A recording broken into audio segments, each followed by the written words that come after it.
On va commencer ce matin avec Margot Souren, qui a l'honneur d'ouvrir ce webinaire. Margot, j'imagine que tu es avec nous, donc n'hésite pas à activer ta caméra et ton micro. Alors, je rappelle le titre de ton mémoire, Margot, mémoire de master en arts plastiques, visuels et de l'espace que tu as défendu à l'École supérieure des arts Saint-Luc de Bruxelles. Bonjour Margot. Bonjour. Ce mémoire, il est intitulé Une récupérathèque à l'ESA Saint-Luc de Bruxelles. Pourquoi et comment? Alors, tu as eu comme promoteur Pierre Richard, qui je pense est avec nous ce matin, qui est professeur pour le Master Design d'Innovation Sociale à l'ESA Saint-Luc Bruxelles. Voilà pour la présentation. Ben, tu vas nous en dire plus. Je m'éclipse pendant 3 minutes. À tout de suite. Bonjour à tous. Pour commencer, j'ai une question auquel vous ne saurez pas répondre directement puisqu'on ne travaille que par chat.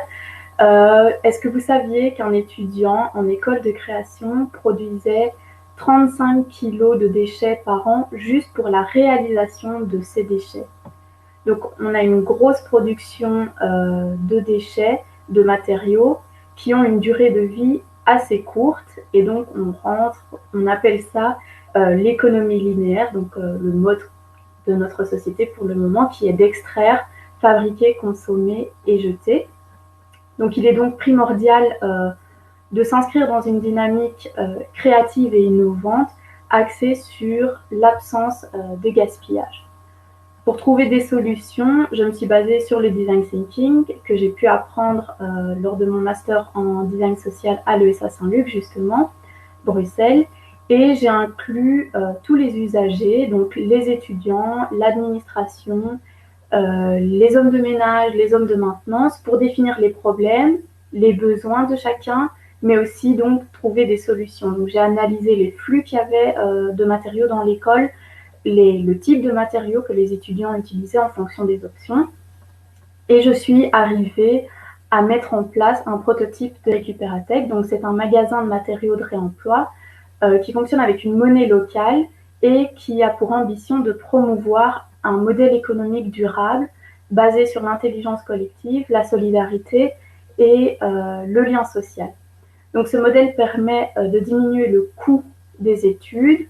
On peut faire des économies, enfin un étudiant peut faire des économies entre 400 et 1800 euros par an sur l'achat de ces matériaux en fonction de la fréquence à laquelle il utilise la récupérathèque. On diminue également le gaspillage en donnant une troisième vie à tous ces matériaux, ce qui, quand on réunit toutes les écoles qui ont une récupérathèque actuellement, fait qu'il y a 8 tonnes de déchets qui sont réemployés. Donc une récupérathèque donne de la valeur à ces matériaux grâce à la monnaie locale, et donc ce qui permet d'innover par le réemploi. Actuellement, en Belgique et en France, il y a 13 récupérathèques qui sont en fonction. Donc, ce qui fait qu'on a 5000 étudiants qui peuvent profiter de ce modèle récupérathèque. Et on a 18 récupérathèques qui sont en cours de se mettre de construction. Et donc maintenant, je fais partie de la Fédération des récupérathèques et on tente d'essaimer ce modèle maintenant au-delà de la francophonie, premièrement en Flandre et puis on va s'attaquer, on va dire, aux pays limitrophes, à la France et à la Belgique.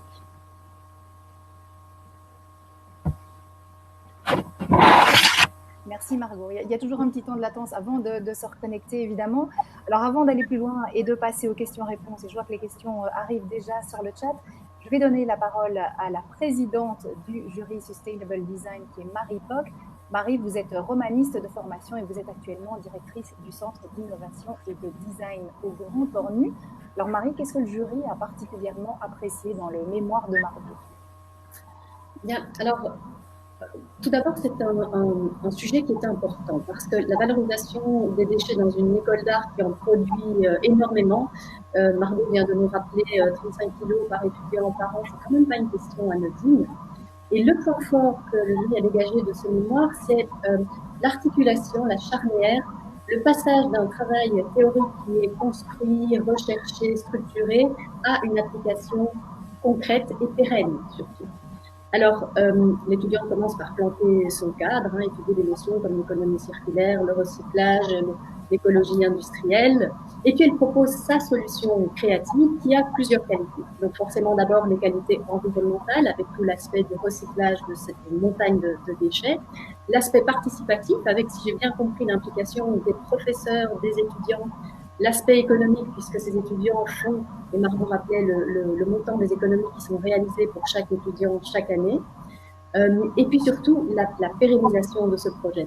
En effet, le mémoire de Margot se termine par toute une série de recommandations qui permettent à ce travail, à cette matériothèque de survivre après son passage à Saint-Luc. Et si j'ai bien compris, la matériothèque fonctionne encore aujourd'hui. Alors, je ne sais pas comment elle survivra à la période Covid, mais je pense qu'elle fonctionnait encore juste avant le confinement et c'est une énorme réussite.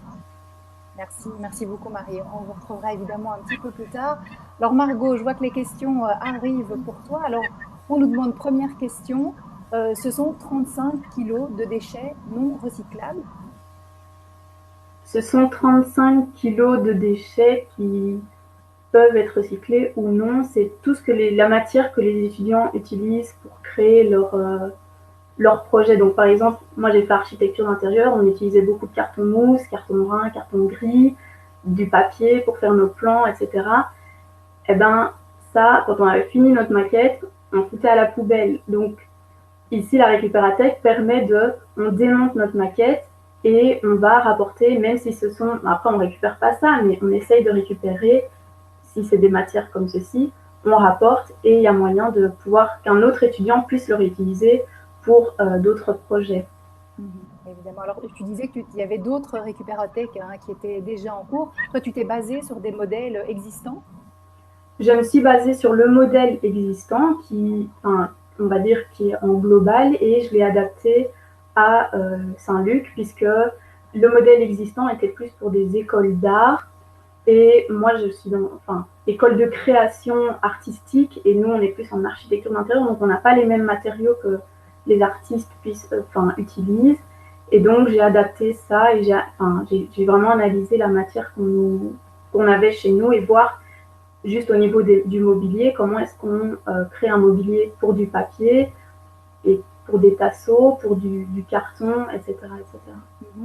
Alors, est-ce que le numérique réduit ou augmente la quantité de déchets dans votre futur métier? Ça, c'est une très bonne question. C'est vrai que le numérique produit du déchet puisqu'il faut aller concentrer toutes ces données à un endroit et donc ce qui produit du déchet. Nous, en tout cas à la Fédération des récupérathèques, on essaye, via notre site et via notre application, on essaye de mettre ça sur des serveurs qui sont qui ont une réflexion pour ça. Et donc on essaye de ne pas mettre ça sur des serveurs qui...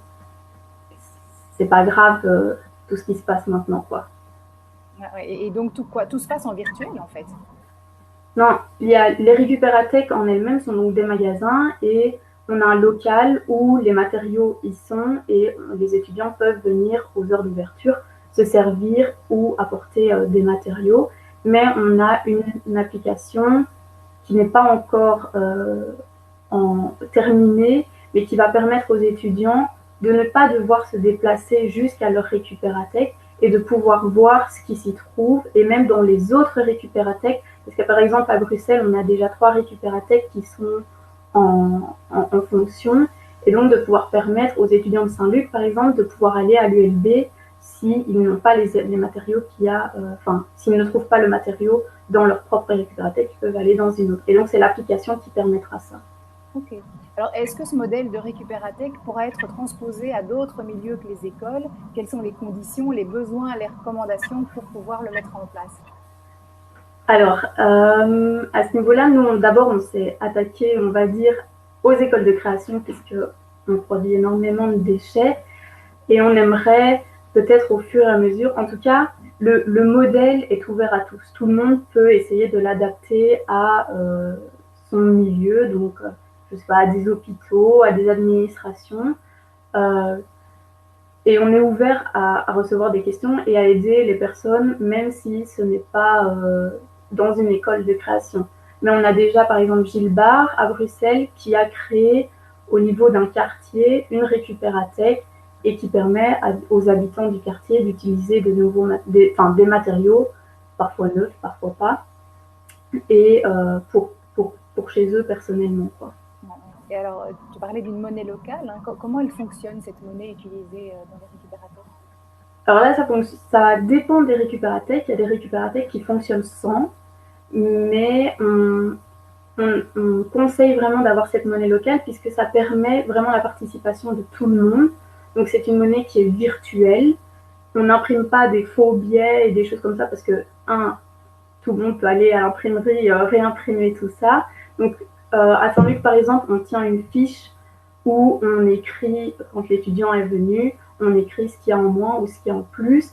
L'application, par exemple, Saint-Luc a créé une application pour que les étudiants puissent venir voir leur solde, et ce sont les étudiants du bureau qui gèrent la récupérathèque qui enlèvent et remettent de la monnaie locale via cette application pour que les étudiants puissent voir leur solde directement. Et donc, c'est virtuel. On conseille que ce soit virtuel pour que ce ne soit pas reproduisible, ou alors sur une fiche ou quelque chose comme ça. Ouais. Alors, comment est-ce que le travail avec les usagers permet d'améliorer le service proposé? Je pense que c'est une question de ton promoteur.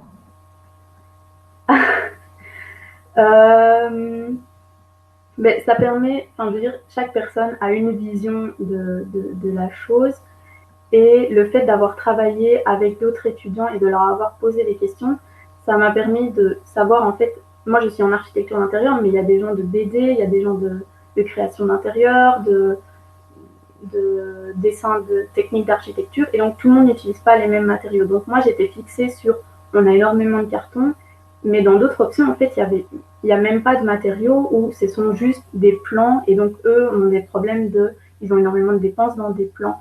Et donc, après, le plan, on va dire, n'est pas résolu, le problème du plan, mais donc j'ai pu voir qu'il n'y avait pas que l'architecture d'intérieur, qu'il y avait des problèmes à ce niveau-là, et c'était vraiment, même avec les hommes de ménage qui me disaient qu'ils avaient des quantités astronomiques qui jetaient non-stop, et ils me disaient, mais il y a vraiment des trucs qui sont vraiment réutilisables. Et donc je me disais, c'est vraiment dommage, et je ne savais pas qu'ils jetaient des cartons parfois entiers. Et donc ça a permis d'ouvrir les yeux sur la réalité qui était parfois cachée. On voyait une petite réalité, mais il y avait beaucoup plus. C'est comme un iceberg, on voyait un petit peu, et puis il y avait énormément, en fait, en dessous. Ouais. Alors, puisque tu as mis une récupérathèque en place à l'ESA Saint-Luc, tu le disais, est-ce que tu as pu évaluer justement la réduction des déchets que ça a pu générer? Non, puisque j'ai quitté en juin de l'année dernière, mais avec la Fédération des récupérathèques, on est en train de créer une enquête qui permettra d'évaluer la quantité de déchets, puisque à chaque fois on fait un peu des estimations en fonction de ce qu'on pourrait voir et de ce que les étudiants des récupérathèques nous apportent comme information, mais on essaye maintenant de mettre en place une enquête pour pouvoir voir la réelle quantité qui a pu être économisée et réemployée. Alors, on te félicite pour ce travail inspirant. J'ai ici une remarque qui nous dit: considérer le déchet à la fois comme canevas, support et comme composant de la création pourrait, à mon avis, permettre une œuvre qui aura beaucoup de sens. Je pense à la démarche de Giuseppe Pennone. Je ne sais pas si ça t'évoque quelque chose. Voilà, on aurait peut-être besoin de quelques éclaircissements. Et voilà, encore une petite remarque qui ne te concerne pas. Pour des gens qui sont dans la salle d'attente, qui n'arrivent pas justement à nous rejoindre. Mais je pense qu'on va s'arrêter ici pour le chat, Margot. Merci beaucoup pour ce travail en effet inspirant.